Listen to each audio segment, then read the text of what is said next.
जय माँ बगलामुखी, जय माँ कामाख्या देवी।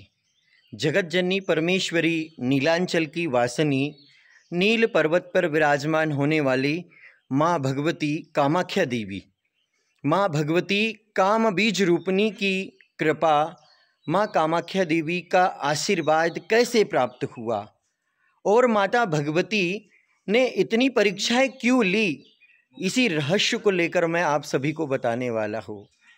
मैं वही माँ भगवती कामाख्या माता जी, माँ पीताम्बरा माता जी का एक छोटा सा भक्त हूँ। मेरी ही नहीं, चाहे वह माँ काली जी के परम भक्त रामकृष्ण परमहंस क्यों न हो, या फिर स्वामी विवेकानंद क्यों न हो, या फिर श्रीधर पंडित क्यों न हो, माँ ज्वाला देवी के भक्त ध्यानु भक्त क्यों न हो, सभी भक्तों की इस जगत के लोगों ने परीक्षाएं ली है।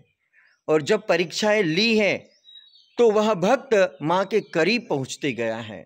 मैं वही रविंद्र हूँ जिसे कुछ लोग उसके गांव में आकर उठाने लगे, थाने लेकर जाने का ढोंग रचने लगे। मैं वही रविंद्र हूँ। इस रविंद्र के बारे में बहुत सारे लोगों ने बहुत सारी बुराइयां की, लेकिन मैंने कभी भी सत्य धर्म का पालन करना नहीं छोड़ा। मैं 12 वर्षों से निरंतर माँ भगवती की दिव्य महिमाओं का बखान कर रहा हूँ। माता जगदम्बा के अनेक स्वरूपों का मैंने बखान किया है। माता अपने सच्चे भक्तों की ही परीक्षा लेती है, क्योंकि जब माँ सच्चे भक्तों की परीक्षा लेती है, जब माँ अपने भक्तों को बार बार परीक्षा वाले क्षेत्र में प्रवेश करवाती है, तो भक्त तत्काल की अवस्था में कष्ट तो पाता है, उसे महसूस भी होता है कि मैं इतनी माँ की भक्ति कर रहा हूँ, इतनी माँ की तपस्या कर रहा हूँ, फिर भी मेरे जीवन में दुख क्यों है, कष्ट क्यों है। लेकिन कुछ समय बाद जब वह भक्त उन परीक्षाओं को उत्तीर्ण कर लेता है, उन परीक्षाओं में सफल हो जाता है, तो माँ भगवती का अपार आशीर्वाद प्राप्त होता है। मैं कहता भी हूँ कि मेरी झोली छोटी पड़ गई रे, इतना दिया मेरी माँ ने। मेरी कामाख्या भगवती ने, मेरी माँ पीताम्बरा भगवती ने मुझे बहुत कुछ दिया है।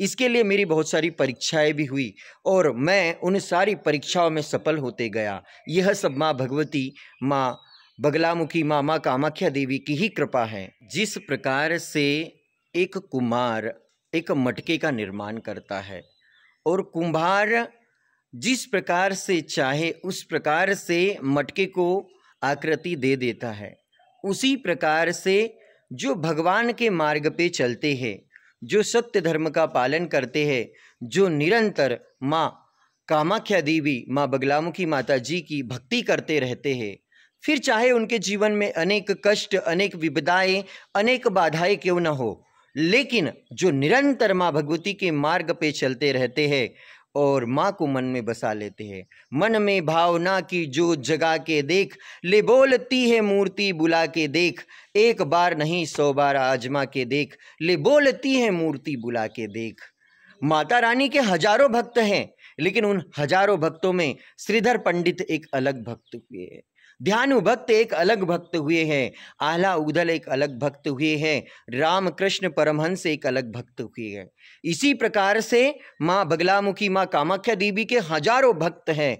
उन हजारों भक्त में रविंद्र मानकर एक अलग ही भक्त है। इसके मुखाग्र बिंद से माँ भगवती के लिए निरंतर महिमा के बखान निकलते रहते हैं, क्योंकि मेरे मन मंदिर में अगर कुछ बसा है तो मेरी माँ बसी है, मेरी माँ की महिमा बसी है, मेरी माँ से जुड़ा सत्संग बसा है, मेरी माँ कामाख्या भगवती का आशीर्वाद बसा है। कई बार मैंने माँ से प्रश्न किया कि माँ, मैं इतने अच्छे से आपकी भक्ति करता हूँ, आपके ही महिमा का बखान करते रहता हूँ, फिर भी माँ मेरी परीक्षाएं क्यों लेती हो। कई बार हताश और निराश हो जाता रहा हूँ मैं, लेकिन मैंने कभी भी माँ को नहीं छोड़ा। और उसी माँ की आज कृपा है कि माँ मैं जो चाहता हूँ वही करती है, और हजारों भक्तों के जीवन में आज माँ भगवती की कृपा को स्थापित किया है। यह वही रविंद्र है जिसका कुछ समय पहले कुछ लोग मजाक उड़ाते थे, वही रविंद्र है जिसके साथ आठनेर थाने का एक प्रभारी अभद्र बातें करता था। मैं आप सभी भक्त लोगों से कहना चाहूँगा कि आपकी माता रानी कितनी भी परीक्षाएं ले, कितनी भी आपके जीवन में भगवान की कृपा से परीक्षाएं आए, लेकिन आप कभी भी माँ का मार्ग मत छोड़ना। आज नहीं कल आपको माँ के दर्शन प्राप्त होंगे, माँ की अपार भक्ति और श्रद्धा प्राप्त होगी। मेरे जीवन में भी लंबा समय रहा, तब मुझे माँ पूर्ण रूप से प्राप्त हुई और आपको भी कुछ समय बाद प्राप्त होगी। अगर आप माँ भगवती, माँ कामाख्या देवी, माँ बगलामुखी माता जी की साधना करना चाहते हो, दीक्षा लेकर उपासना करना चाहते हो, तो आप मेरे माँ बगलामुखी माँ कामाख्या देवी के दिव्य पीठ सावंगी से जुड़ सकते हैं। जय माँ बगलामुखी, जय माँ पीताम्बरा।